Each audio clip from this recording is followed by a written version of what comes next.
2018 இதே ஸ்டேஜ் தான் நீலம் ப்ரொடக்ஷனுடைய first event Pariyerum Perumal. So அன்னையிலேருந்து தான் மாரி செல்வராஜ் இந்த மேடையிலேருந்து தான் பரியேறும் பெருமாள் தொடங்குச்சு. அண்ட் நீலம் ப்ரொடக்ஷனும் தொடங்குச்சு. இன்னைக்கு நவ்வி ஸ்டுடியோவும் வாழையும் இந்த இடத்துல தான் தொடங்குது. And apart from that Ranjith உங்கள் ஹேர் ஸ்டைல் எனக்கு ரொம்ப பிடிச்சிருக்கு, ரொம்ப நல்லா இருக்கு. அண்ட் பரியேறும் பெருமாளுக்கும் நன்றி, நீலம் ப்ரொடக்ஷனுக்கும் நன்றி. அண்ட் மாரி செல்வராஜ்கிட்ட கேட்டால் நான் என்ன பேசுறது புதுசாக உன்னை பற்றி ஏதாவது பேசுங்க, நான் என்னை பற்றி பேசுங்கன்னு சொன்னான். என் கூட 7 கடல் 7 மலை யாராவது ரொம்ப நாள் ஏறி இறங்கியிருக்காங்கன்னா அது மாரி செல்வராஜ் தான். இது முதல்ல ஏறின மலை அப்படின்னா நார்வேல் டிஸ்ட்ரிக்ட்ல இருக்கக்கூடிய எல்லா மலையும் நாங்கள் ஏறி இறங்கணும், தங்க மீன்களுக்கு லொக்கேஷன் தேடி. அப்போ கண்டுபிடிச்சா அவங்களோட மலையேறது சுவாரஸ்யமா இருந்துச்சு. ஏன்னா ஒரு பள்ளத்தாக்கு அளவு கதை கொட்டி கிடக்கும். அவன் சொன்ன காதல் கதையை எடுத்துட்டே இருக்கலாம்னு நினைக்கிறேன்.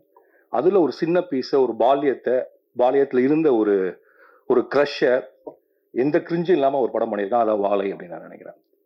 அண்ட் அதுக்கடுத்து மலை ஏறினதுன்னா 2009-10 ஆனந்தயாலை, அந்த ஆனந்தயாலை மலை அச்சன் கோவில் வெஸ்டர்ன் காட்ஸோட இன்னொரு இடம்.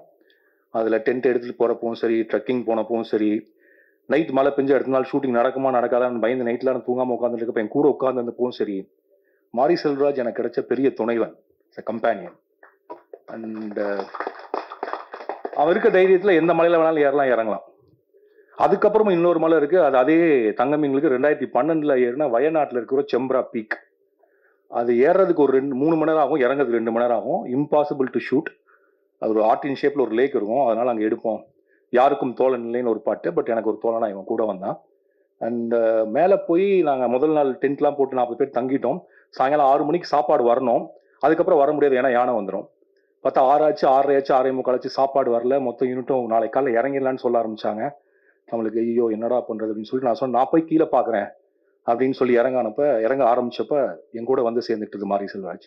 நாங்கள் இறங்கி போய் பார்த்தோன்னா வர்ற வழியில இட்லி சாம்பார் சட்னிலாம் கொட்டி 2 பேர் நின்று இருந்தாங்க.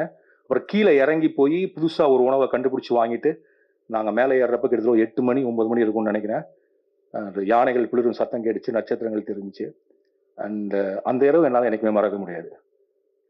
அப்போ எனக்கு தெரியும், எனக்கு என்ன புரிஞ்சுதுன்னா மாரி செல்வராஜ் வந்து மலை ஏறுறவன். அவனுடைய கால்கள் மலை ஏறுறதுலேயே செய்யப்பட்ட கால்கள்.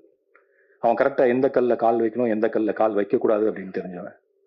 எவ்வளோ எதிர்காத்து அடிச்சாலும் ஏறக்கூடியவன்.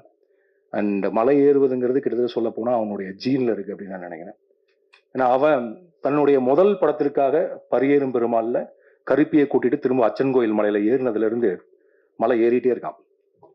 இறங்கவே இல்லை, ஏறிட்டே இருக்கான். மலை முகடுகள் மீது கொடியை நட்டுட்டே இருக்கான்.